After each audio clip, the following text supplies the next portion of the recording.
Dalam beberapa hari terakhir ini, Projo dan Budiari itu kesana kemari menyatakan bahwa berita-berita di media yang mengatakan bahwa Budiari mendapatkan fee sebesar 50% dari pengamanan website judi online itu semuanya framing dan fitnah jahat.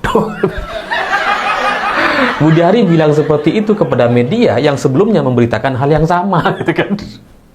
Jadi Budiari dan Projo memberikan klarifikasi kepada media-media yang sebelumnya memberitakan bahwa Budiari dapat fee. Jadi ini lucu gitu. Budiari mengatakan ini sebuah framing, fitnah, padahal semua media memberitakan hal yang sama. Dan semua pemberitaan itu sumbernya satu, cuman dakwaan jaksa. Jadi kalau Budiari berkilah bahwa saya nggak tahu, saya bahkan nggak diberitahu, saya juga nggak terima uang. Jangankan terima uang, dikasih tahu aja nggak tahu. Projo juga bilang seperti itu. Tapi masalahnya surat dakwaan jaksa itu bukan opini yang bisa dibantah dengan cara yang demikian. Itu bukan pendapat para pengamat, itu jelas berdasarkan bukti dan data-data yang sudah dikumpulkan sama penyidik.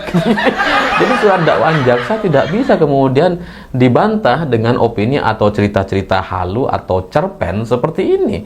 Apalagi ketika menyampaikan bahwa itu framing dan fitnah gitu ya, padahal sumbernya adalah surat dakwaan jaksa, itu kan menunjukkan seolah-olah Budiari ataupun Projo itu ingin bilang bahwa surat dakwaan jaksa itu fitnah atau framing.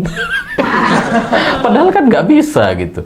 Bahwa mereka coba mengemas dengan sedemikian rupa gitu ya. Di surat dakwaan jaksa itu tidak disebutkan bahwa Budiari menerima uangnya. Gimana? Wong dia sudah disebutkan mendapatkan fee bagian 50%. Kok ini bermain kata-kata gitu ya. Jadi ya apa yang disampaikan oleh Budiari dan Projo bagi saya itu adalah sebuah blunder yang sangat fatal sekali, karena ini kemudian membuat orang-orang jadi beranggapan bahwa kejaksaan itu disusupi. Karena ketika Budiari muncul di Gaspol Kompas TV kemarin gitu ya, ketika dia ngobrol atau di podcast bersama dua orang host gitu ya, ada satu pertanyaan dari hostnya yang membuat ini jadi semakin parah gitu. Ini dari mana kok tiba-tiba muncul, katanya Budiari di surat dakwaan? Ya itulah orang-orang ini katanya. Jadi seolah-olah kejaksaan itu bisa dikendalikan oleh sekelompok orang, oleh mafia judi online untuk kemudian menyeret Budiari supaya Budiari kemudian ditumbalkan. Nah, ini adalah kesalahan atau pernyataan yang justru akan membuat Budiari jadi semakin bermasalah. Ya mungkin tujuan Budiari itu ataupun Projo itu ingin bilang bahwa media-media itu framing gitu ya. Tapi repotnya semua media memberitakan. Jadi kalau cuma Tempo aja misalkan, bisa aja dia bilangnya itu framing gitu ya. Tapi ini semua nih. Nggak cuma Tempo, Kompas, CNN, Metro TV, TV One, semuanya gitu. Ya, tapi sekali lagi ini sangat sesuai sekali dengan analisa di video saya sebelumnya yang berjudul soal Budiari keluar dan kemudian dia terperangkap atau dikepung sama narasi dakwaan gitu ya. Jadi secara timing ini memang sangat pas sekali, karena ketika berita ini muncul, Budiari itu sedang dalam perjalanan dari Jakarta menuju Roma untuk hadir di acara pelantikan Paus di Vatikan. Jadi dia tidak punya kesempatan untuk mengklarifikasi, dia tidak punya kesempatan untuk melakukan manuver-manuver dan membuat satu skenario supaya dia bisa selamat. Nggak ada waktu dia.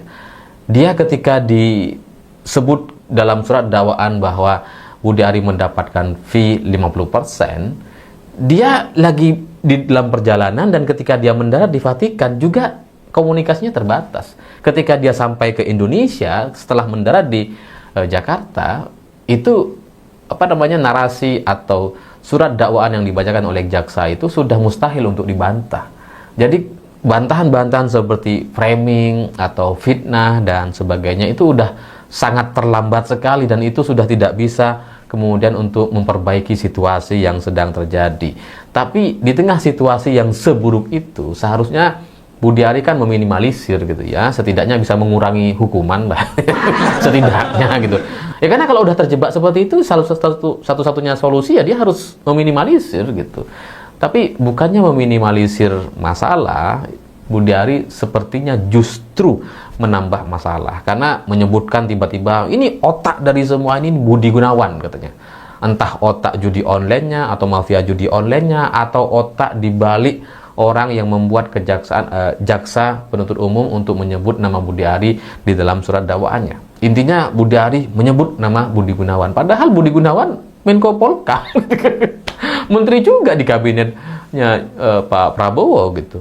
Dan selain menyebut nama Budi Gunawan, kemudian cerita framing itu menyasar kejaksaan gitu, karena jaksa dianggap melakukan framing atau tidak sesuai dengan bukti-bukti yang sudah dikumpulkan. Dan terakhir kemarin juga ada pernyataan dari Kapolri yang bersiap untuk melakukan pemeriksaan ulang andai ada petunjuk dari hakim, katanya itu malah dibantai sama Budiari dengan jawaban lagu lama kaset rusak. Jadi semuanya dia lawan.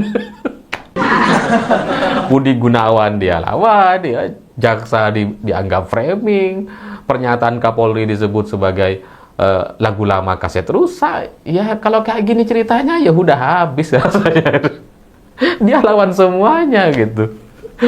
Ya sayangnya dari semua pernyataan Budiari, entah itu Budi Gunawan, entah itu perlawanan terhadap ucapan Pak Kapolri terkait lagu lama kaset rusak atau framing dalam surat dakwaan jaksa, ini semua pernyataannya tidak ada satupun yang bisa diterima atau dipercaya sama masyarakat. Saya juga gak ngerti kenapa. Kalau kalian perhatikan gitu ya, baik itu pro dengan Gibran, kelompok pro dengan Gibran, relawan Prabowo, partai-partai pro Prabowo di Kim atau Kim Plus gitu ya, orang-orang yang pro dengan Jokowi, semuanya tidak ada yang peduli. Sekarang kalau kita lihat, tidak ada satupun orang yang mau memberikan pembelaan kepada Budiari, kecuali Projo gitu. Itu pun Projo cuma sekjennya, yang lain diem aja. Nggak ada pergerakan sama sekali gitu, sehingga klaim bahwa masyarakat tidak percaya dengan fitnah atau framing yang beredar di media itu hanya sebuah klaim yang terlalu dipaksakan oleh Projo gitu. Karena kalau ngelihat hari ini, coba kalian buka mata deh, di semua konten Budiari, termasuk ketika Budiari hadir di Kompas Gaspol, itu mayoritas komentarnya 99,99% gitu ya, itu semuanya tidak ada yang percaya kalau Budiari tidak terlibat. Semuanya sangat yakin, hakul yakin bahwa menteri ini terlibat dan melindungi website judi online. Jadi kalau sudah seperti ini, mau ngapain lagi? Semua orang percaya bahwa Budiari terlibat dan tidak ada satupun orang yang mau memberikan pembelaan kecuali Sekjen Projo. Nah kalau seperti ini, mau membangun narasi fitnah, framing yang ya gak akan. Ya, menarik teman-teman ya, kembali mengulas soal kasus judi online ya, yang indikasi kuat terduga terlibat Budi Ari Setiadi ya. Ya, beliau ini memang sudah sangat kuat indikasinya dan bahkan disampaikan oleh Kejaksaan Agung mendapatkan fee atau jatah 50% dari judol ya. Tapi saya rasa saya udah pernah bahas ini ya di video saya sebelumnya, teman-teman nanti boleh lihat saja ya. Saya coba di sini melihat bagaimana pendapat teman-teman kita saja. Kita akan ulas bersama di komentar ini ya. BA, inisial BA ya, ini Budiari nih, telah terindikasi perannya sebagai kingmaker judol, mulai mabuk dengan jurus tunjuk pihak sana sini sebagai koleganya. Jadi saya rasa yang menangani ini perlu kejaksaan deh gitu ya.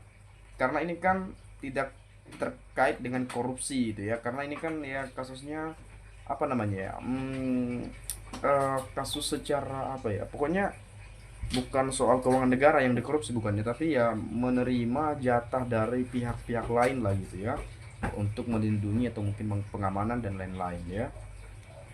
Jadi punya misi tersendiri lah gitu kurang lebihnya ya.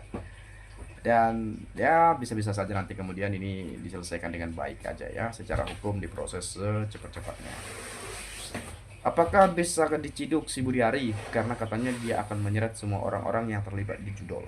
Ya, kita coba lihat ya. Kita juga berharap semua dibongkar ya sampai tuntas secara gamblang dan terang benderang. Saatnya Budiari dibuang, sudah habis duitnya. Kasihan banget, Budiari hanya dijadikan tuyul pengumpul duit. Setelah putra mahkota duduk di singgasana, Budiari ditendang. Lagu lama Budiari, hayo siap-siap pakai rompi, lawan tuh dakwaan jaksa agung ya. Sekelas kejagung 100%, tidak asal ngomong lah. sudah dipastikan punya bukti kuat. Kalau asal ngomong, namanya fitnah, dan fitnah bisa terjerat hukum. Ini kalau Kejaksaan Agung yang sudah masa kita harus ragu, keraguan apa lagi? Kan sudah langsung disampaikan oleh kejaksaan, ya. Tapi Budi Ari malah pergi ke KPK katanya kemarin, ya. Jadi besar harapan rakyat ini ditangani oleh Kejaksaan Agung, ya. Semua yang terkontaminasi Jokowi pasti jadi busuk. Ringkus semua projo telah menghalangi dan menutupi kebusukan gerombolannya. Budi Ari hanya anak buah tangkap bosnya si Mulyono dan cok dia biang segala masalah Indonesia. Bayangin ini, ini kan judi online ilmu ini, situs-situsnya nih. Semua dibagikan terus. Nah. Jadi gini ditangkap-tangkap aja nih, ya. Ini yang buat rusak generasi bangsa nih, main judi online terus, ya. Ini harus benar-benar pemerintah hadir, ya, bagaimana memberantas soal judi ini, ya. Tapi yang ditangkap itu ya langsung yang kepalanya gitu, ya, atau sistemnya diputus langsung, diblokir gitu, ya. Kemudian semoga aja prosesnya makin cepat, makin lebih baik, karena yang merugikan rakyat dan banyak juga yang jadi korban. Semoga aja segera terbongkar semuanya agar selesai. Apa yang ditabur pasti akan dituainya. Ya hidup ini kan tabur tuai, kita nggak bisa ngelak-ngelak lah gitu, ya. Pasti ada hari apesnya gitu, ya. Meskipun mungkin selama ini nggak ketahuan, tapi ada aja, ya. Karena hari apes itu nggak ada di kalender, teman-teman, ya. Nggak ada di kalender. Ibu Mutia baru menjabat langsung bisa membersihkan. Kok bisa menteri yang lama nggak tahu? Iya Tohiki. Buruan diborgol dan dikandani aja sebelum dia menggerogoti uang koperasi Merput, ya. Mungkin benar Budi Ari tidak terima uangnya, mungkin juga masuk rekeningnya sehingga tidak terima uang secara langsung. Iya sama aja menerima, ya. Semoga Bapak Kejaksaan Agung dilindungi oleh Allah. Kami masyarakat Indonesia bangga melihat kinerja Bapak Kejagung yang sangat berani memberantas korupsi dengan tidak pandang bulu, sehingga si Budi Ari ngoceh ke sana kemari. Jadi si Budi Ari harus segera diproses dan ditahan biar tahu siapa yang menerima aliran dana tersebut. Juga buat Bapak Presiden Prabowo, semoga dalam lindungan Allah dan diberi kesehatan agar tubuh Bapak sehat, kuat dan kekar sehingga lancar memberantas korupsi dan yang besar-besar. Amin ya Allah, amin, ya. Jadi itu yang kita harapkan, bagaimana pemerintah ini hadir dalam memberantas kasus-kasus korupsi dan sebagainya, teman-teman, ya. Mungkin itu saja lah dari saya. Kalau teman-teman punya pendapat lain, boleh silahkan sampaikan di komentar pada video ini. Itu saja, sekali lagi terima kasih, ucapkan salam dan sampai jumpa.